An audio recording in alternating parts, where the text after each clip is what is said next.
Auburn died 1913, New York. For my mother, M.K. To Paige Gillis, T.F.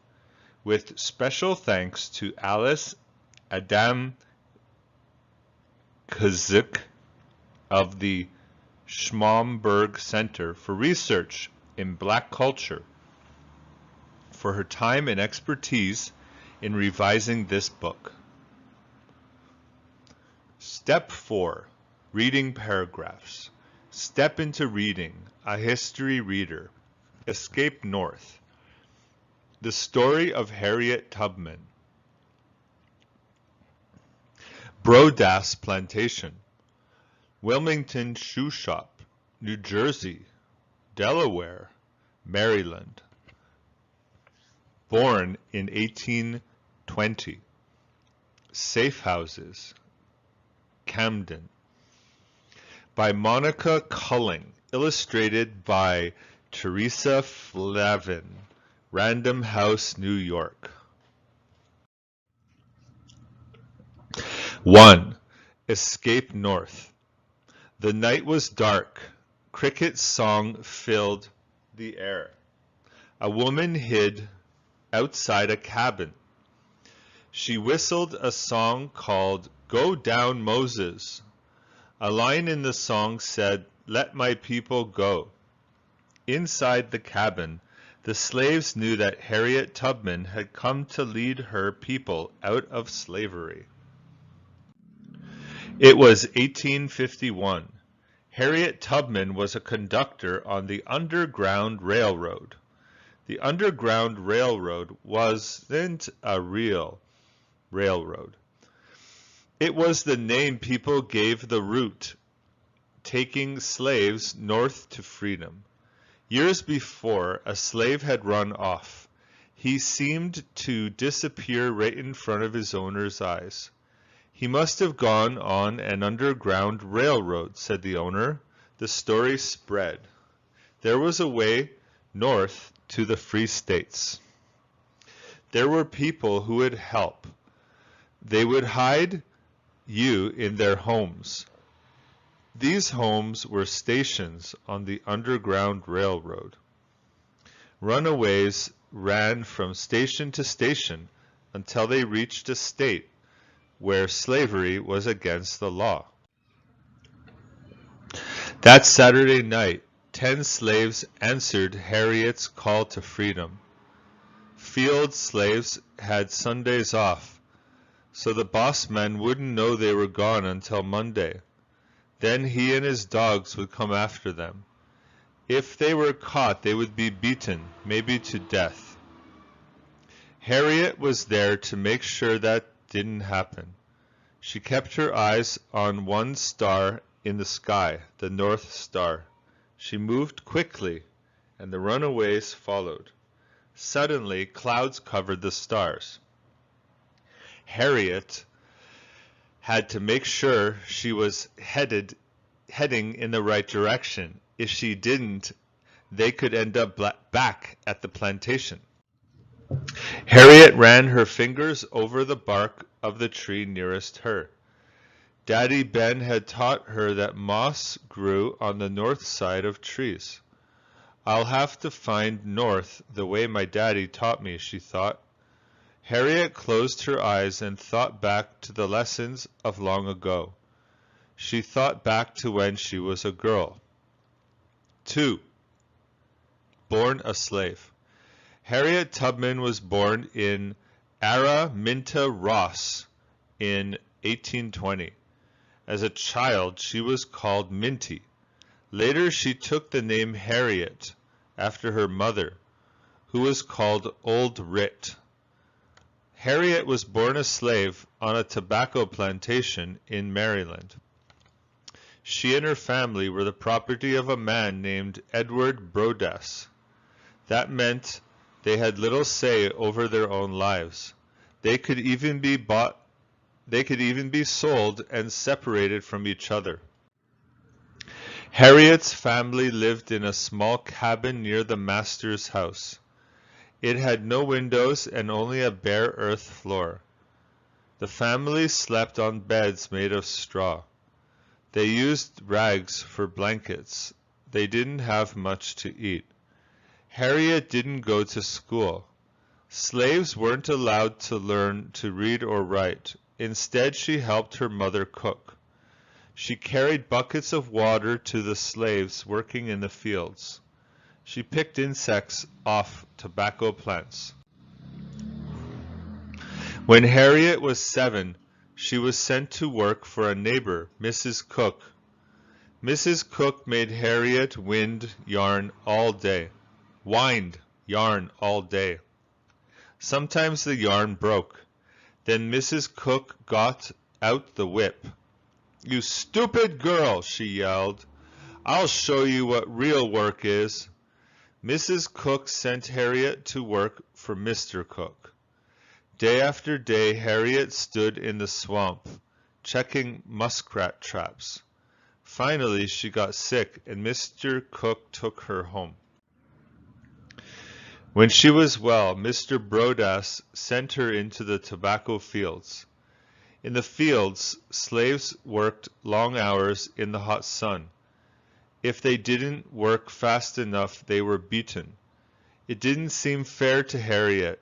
Sometimes she looked up at the sky and watched the birds flying north. She promised herself that one day she, too, would fly north to freedom. 3. The accident.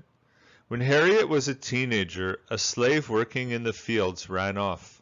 The boss man threw a weight at him to stop, but it hit Harriet instead. Harriet wasn't the same after that. She fell asleep without warning. Sometimes her head would drop in the middle of the sentence and she would be asleep. These sleeping spells made escape even more dangerous, but Harriet's mind was made up. Daddy Ben, her father, knew Harriet would run. He wanted her to make it when she did. He showed Harriet where to hide in the woods. He showed her which plants and berries were safe to eat. He taught her how to run quickly and silently through the forest. Most important, he taught Harriet how to find north. "See that Big Dipper in the sky?" said Daddy Ben one evening. Harriet picked out the stars that formed a dipping ladle.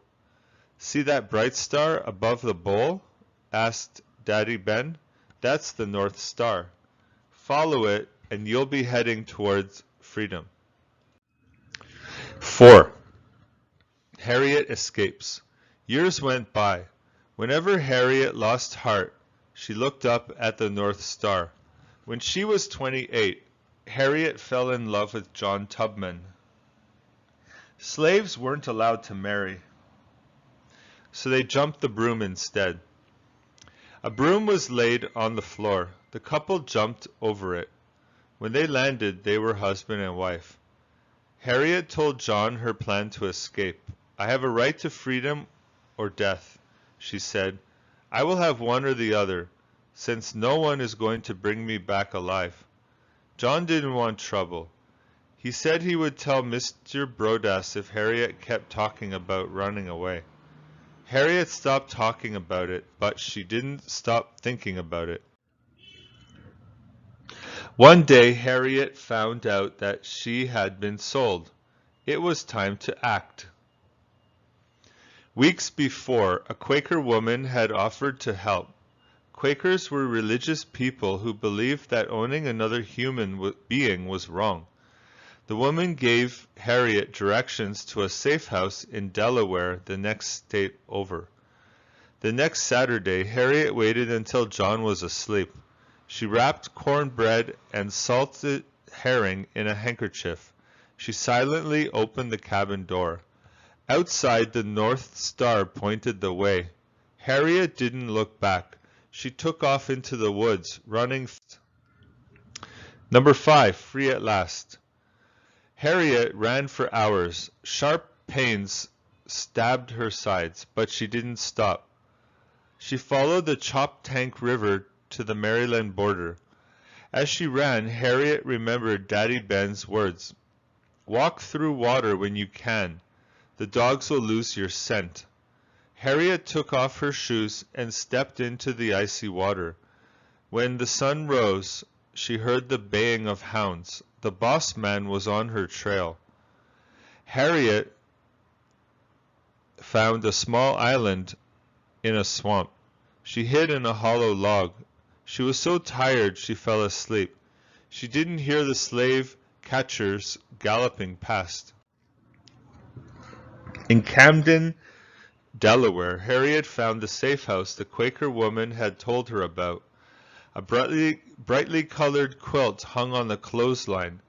That meant it was safe for Harriet to knock. The owners welcomed Harriet into their home. They fed her. They hid her in the attic, where she slept all day.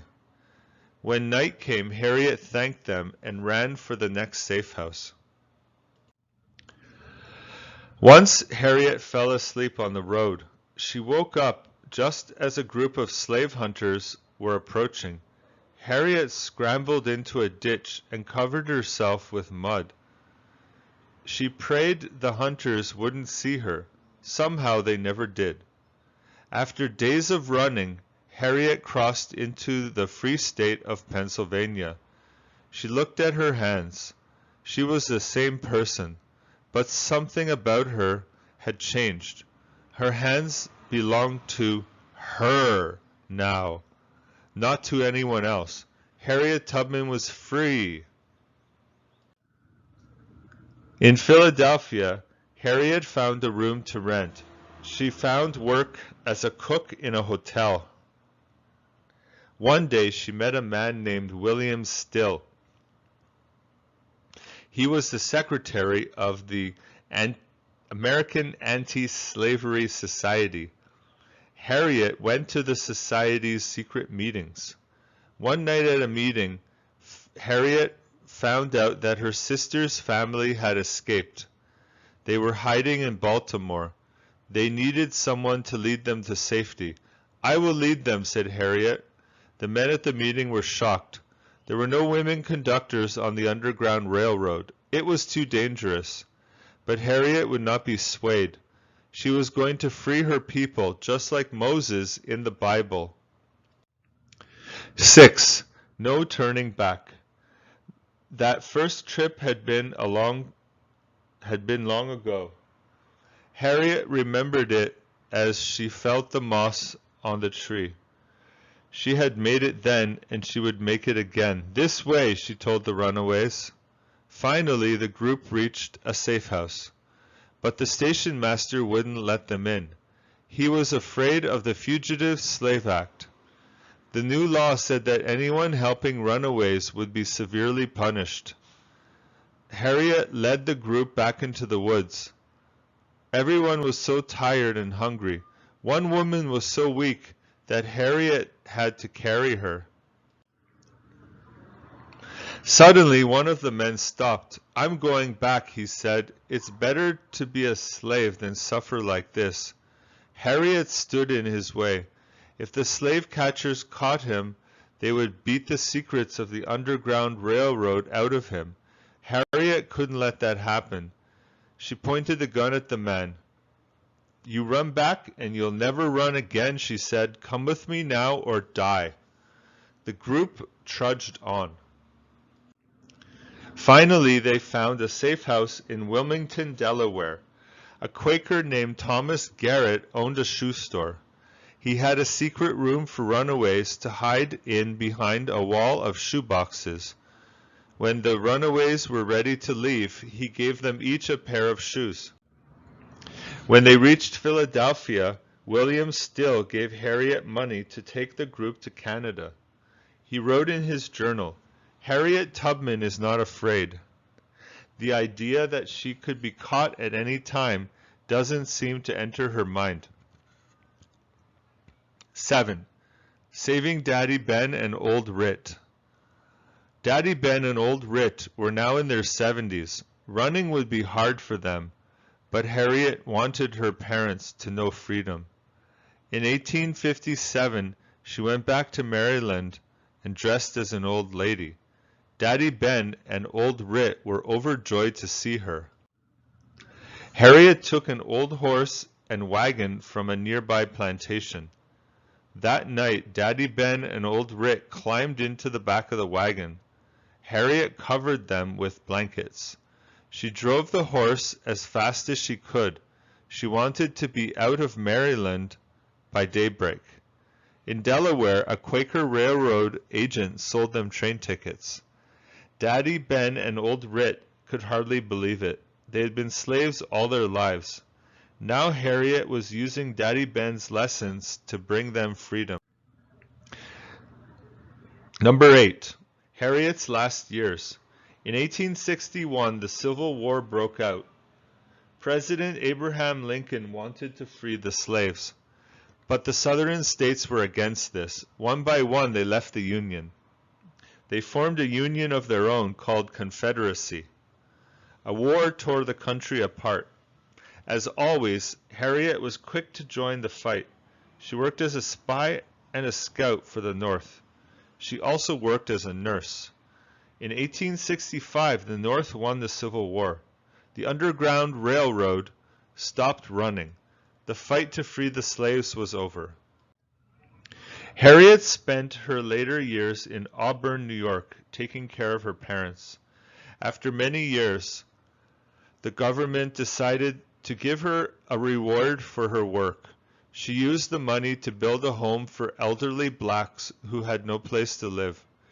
In 1913, Harriet became too sick to get out of bed. Visitors read the newspaper to her. She followed the news of women fighting for the right to vote. She sent them a message: stand together. It was a message that had helped her people win the victory over slavery. One day it would help women win the vote. Harriet died at the age of 93. She made at least 19 trips south and brought more than 300 people out of slavery. I've never run a train off the track, and I've never lost a passenger, she liked to say. Today, Harriet Tubman is remembered as the Moses of her people and one of the bravest soldiers in the fight against slavery.